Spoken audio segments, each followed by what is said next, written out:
Welcome to Solutions from the Yard, a candid discussion about life behind bars and its effect on society. We'll discuss reintegration or re-entry back into the community post-incarceration. Your host for this episode is Charles Hopkins. Welcome to this edition from Solutions from the Yard. My name is Charles Hopkins, and I'm joined with my cohort, Michael Dickerson-Hill. Today we'll be exploring bad prison food. Solutions from the Yard seeks to examine all things relative to the criminal justice system, be it parole, probation, the BOP, the FBI, whatever the case might be. So today we'll be talking about bad prison food.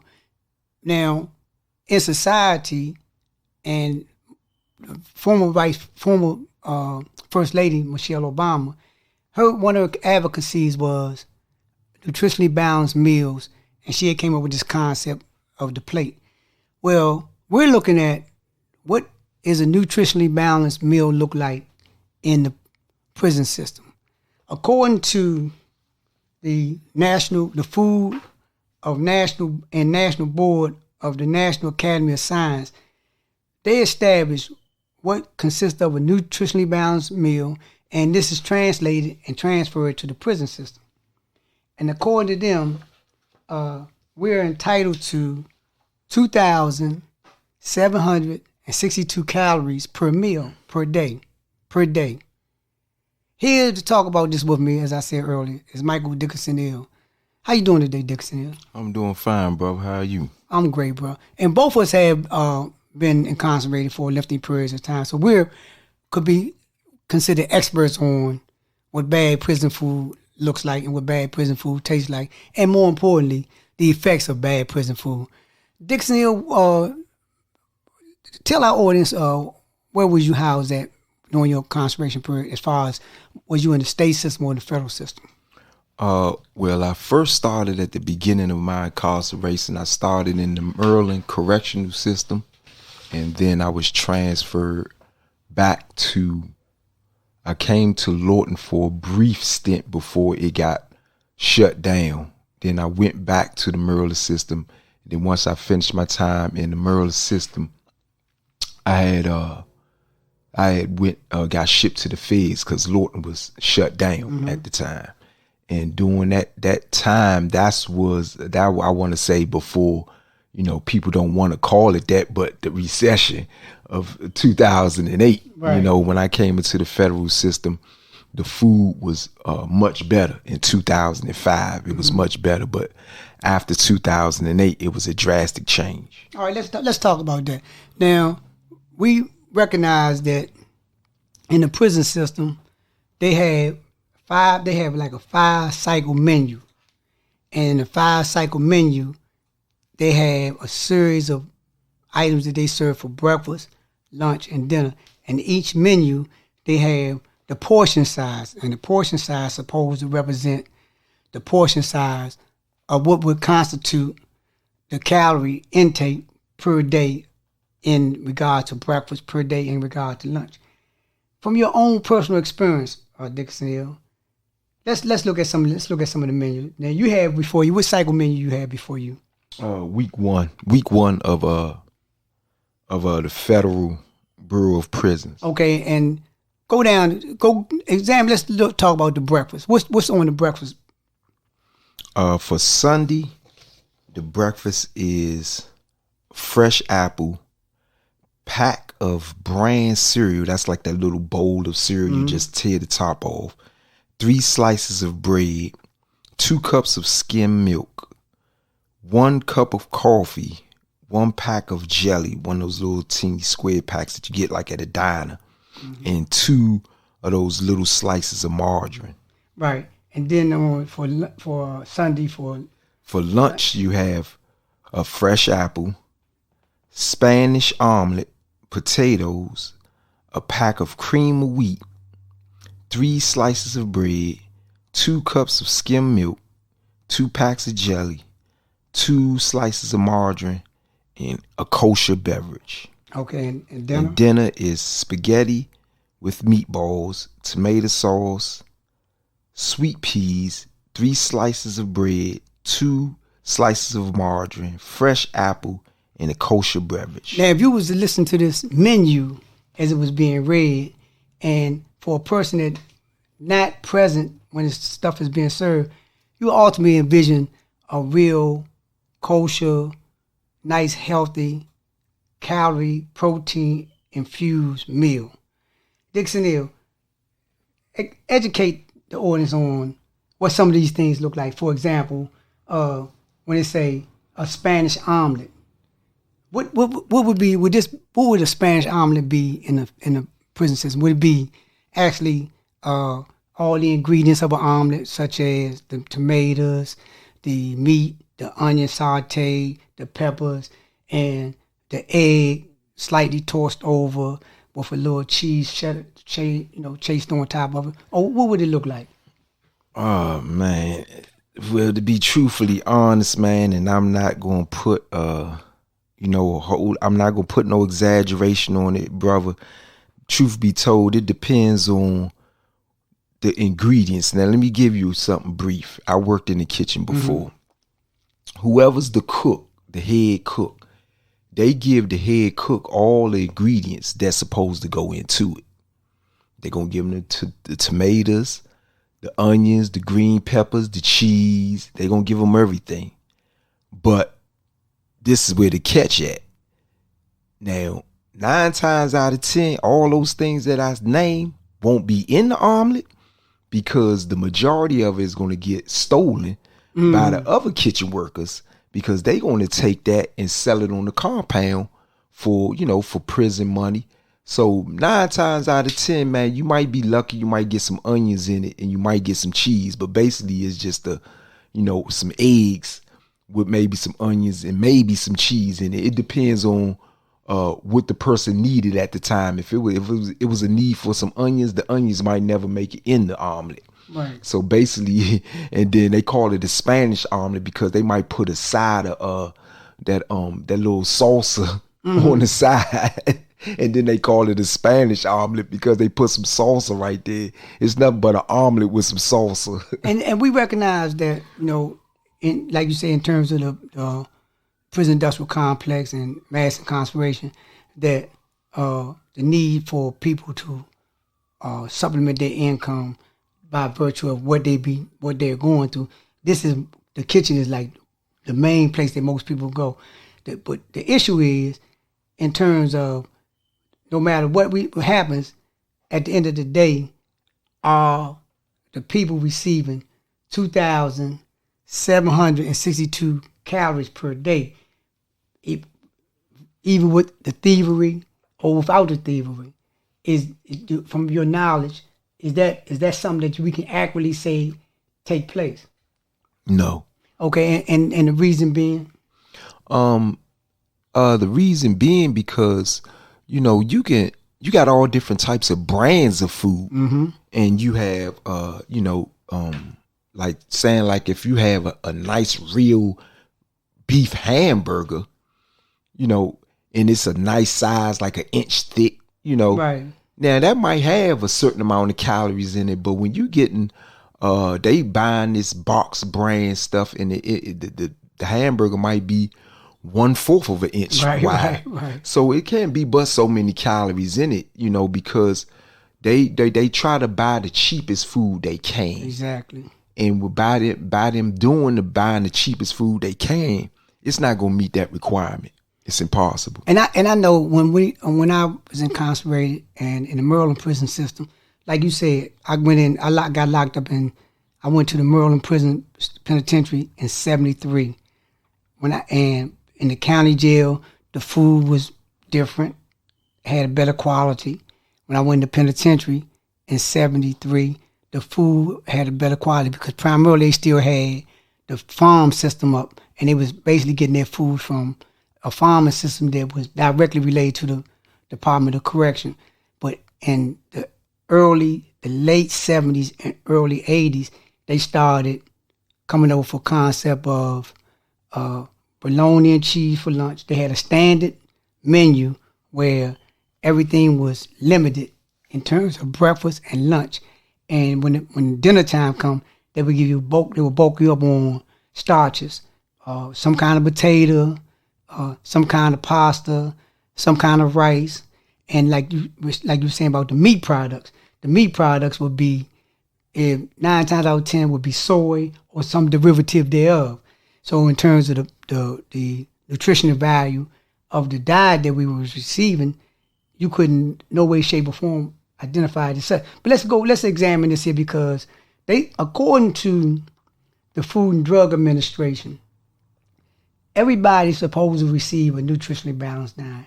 Now, and the calorie count, as I outlined, is indicative of what they consider. Have you ever been on lockup?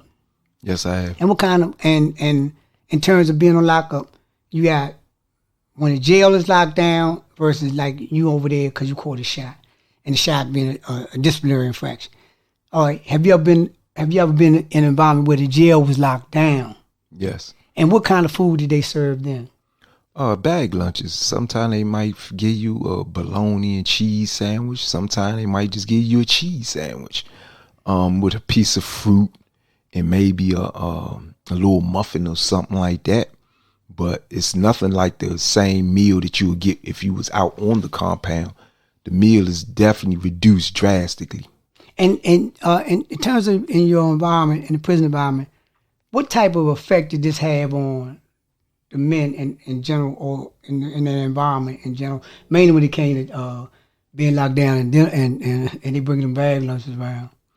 Oh, it was a great effect on the men because, you be hungry. Yeah. That stuff ain't gonna fill you up, man. You like breakfast time, they give you an apple and then they give you one of them little small, travel size cereals that be in a little bowl with 2 milks and maybe a muffin or something. That ain't gonna do nothing for no grown man. Right. And I know that when I was in North Branch, that's North Branch's correctional facility in Cumberland, and the jail was locked down. We was locked down for 9 months. And in the 9 months that we were locked down, this was the menu, this what they brought in. Breakfast was 2 boiled eggs, 2 pieces of bread, some butter, and jelly, and milk. That was breakfast. Lunch was bologna and cheese, some kind of a bag of potato chips, maybe a fresh fruit that was, and milk. Dinner was, they might bring you some kind of cold something and give it to you. This went on for 9 months straight. So we had so many little things of jelly that when we finally got out and they let us systematically come out, people would bring big bags of jelly that they had saved up, the little packs of jelly. Yeah, they had saved up, just leave it in the day room. But in terms of the effect of that was a lot of individuals became diabetic. A lot of individuals got ulcers. A lot of individuals it was in a lot of gluttony because when we got back in the main line, all you seen was dudes taking get as much bread as they could and try to smuggle it back to the cell, and either they ate the bread like that, or because they had jelly, they would eat endlessly jelly sandwiches, all that starch in their body. But let's dig a little deep in this. In terms of the bad prison food and the environments that you've been in, have you ever witnessed the health effect of the bad prison food, or have you ever been in contact or been around somebody that had developed some type of ailment as a result of their dietary habits? Oh, of course. It's a study that I had that I was researching before, and it was talking about how processed meats is a cause of type 2 diabetes and certain types of cancer, and that's all they serve in prison is processed meats. And one thing, the pill line is almost just as long as the child line. Yeah. Because you have so many brothers, man, that come to prison, they don't even have diabetes, but wind up contracting diabetes while they in prison, and a lot of that is due to the food that they eating. And when I got locked up, I didn't have diabetes. When I got out, and I finally got. And the whole time I'm in, they give you a physical. When you reach a certain age, they give you a physical every 6 months. So once I reached that age of where I would get a physical every 6 months. I was getting a physical every 6 months. They were taking blood. They were taking my vitals, my vision.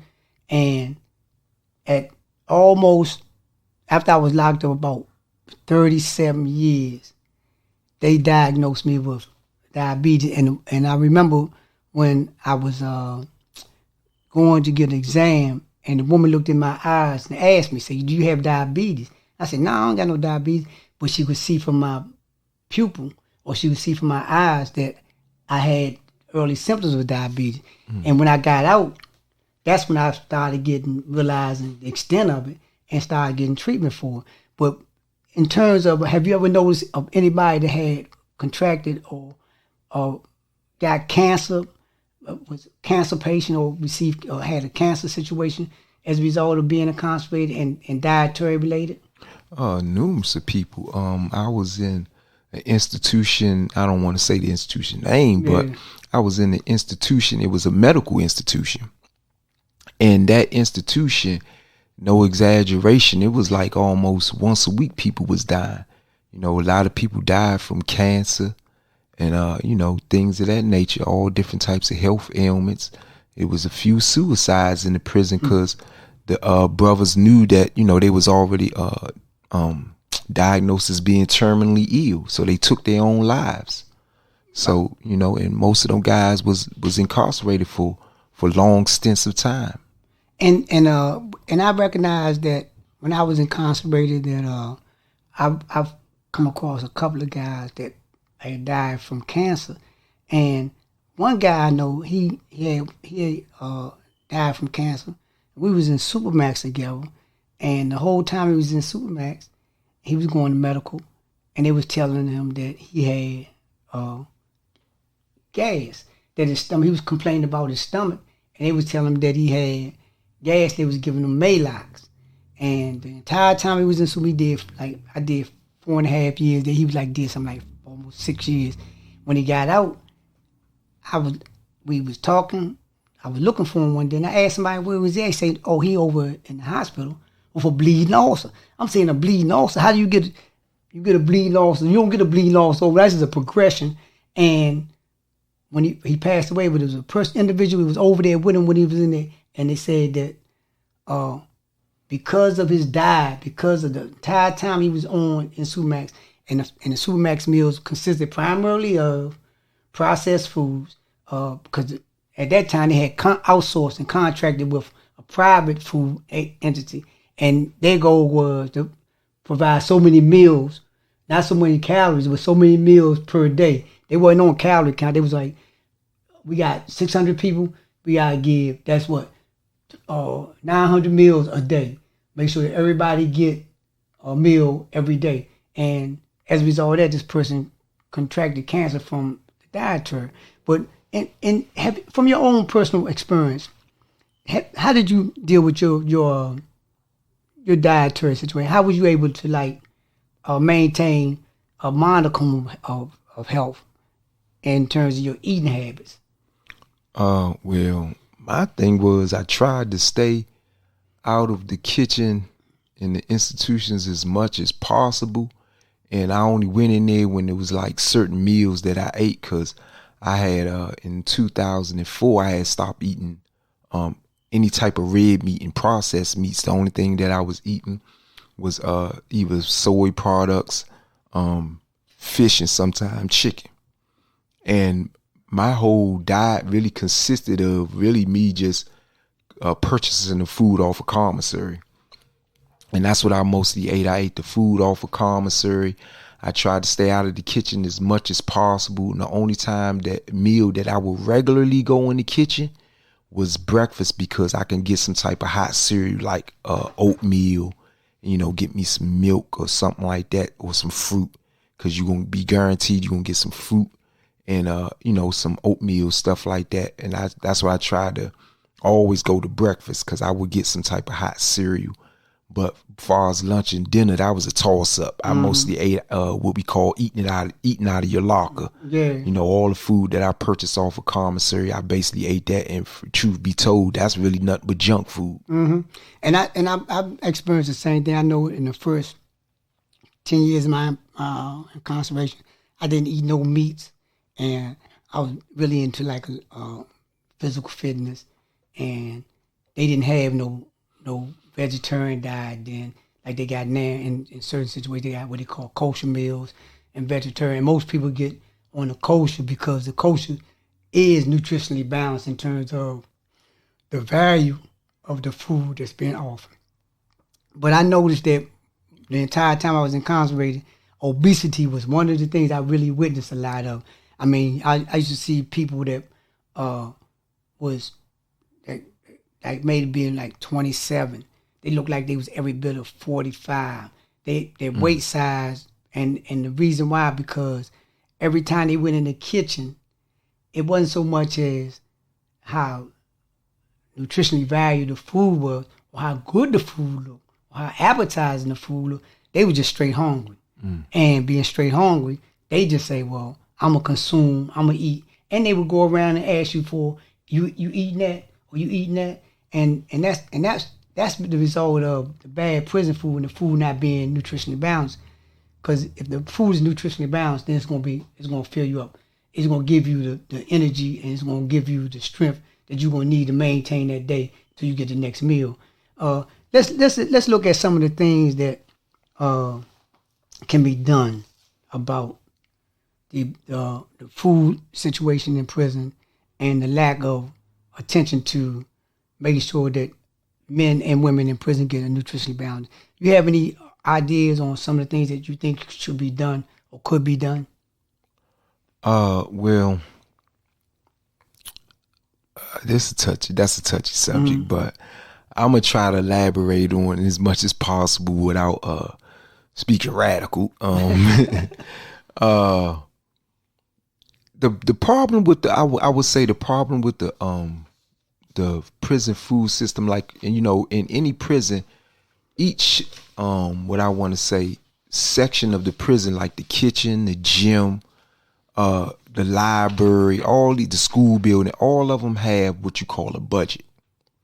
And that budget is federally funded, and everybody get their budget, how much they can spend in the library for getting books, or the gym, how much money they can spend to get equipment.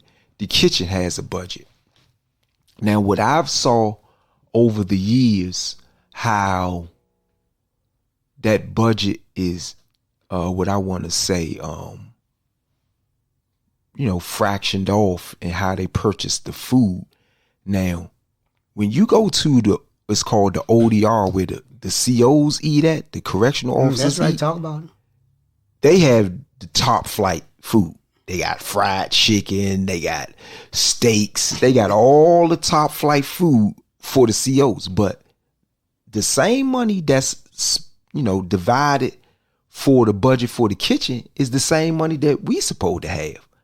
But they get, the correctional officers, all the top flight food.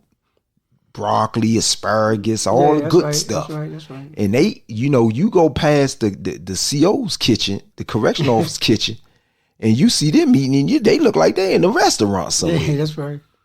So, but when you see the food that we get, it look like something that they didn't, flew in with a helicopter and just let it go, and you just hit the ground, and everybody scrambling to come get it. That's right. And it's like that money, it's no different from anything else in the government, man. If I ask the government for $100,000 to pave the road, and I can get the cheapest contractor I can get, I can find me a contractor that's only going to do it for $60,000, and somewhere magically the 40 just it disappears. Maybe it's a pickup truck or the new deck on this house or something, right.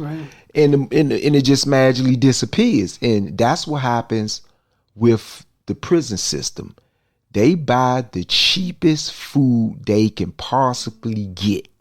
I'm talking about the bottom of a barrel. And like I said, I worked in the kitchen before, and there's numerous of times I done seen on the boxes when they come in from, the warehouses, wherever they come from, and it says for prison consumption only. And when that was brought to the stewardess' attention, Somebody said, man, why these boxes got for only prisons only? They immediately snatched all the stickers off. Right. And every time the truck came in, they made sure they gave one of the little tap dancers, they told him, hey, before you bring the boxes into the kitchen, snatch all them stickers off.